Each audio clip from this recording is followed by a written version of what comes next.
Hello and welcome to this video on how to play an F chord. To play this chord, I will be teaching you a special technique called the barré. This technique involves pressing down on all 6 strings with your first finger as close to the fret as possible. As soon as you're ready, let's get started. Step 1. Using your second finger, press down on the 3rd string, 2nd fret. Then, using your 4th finger, press down on the 4th string, 3rd fret. Finally, using your 3rd finger, press down on the 5th string, 3rd fret. Step 2. Playing the barré.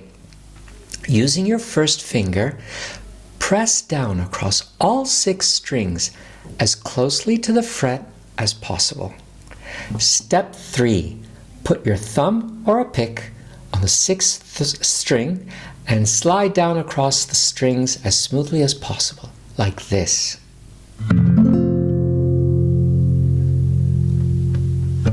Do these 3 steps every day 10 times so that you become an expert at playing the F chord. Keep up the good work and please subscribe so that you get the most from these tutorials. Good luck and see you next lesson.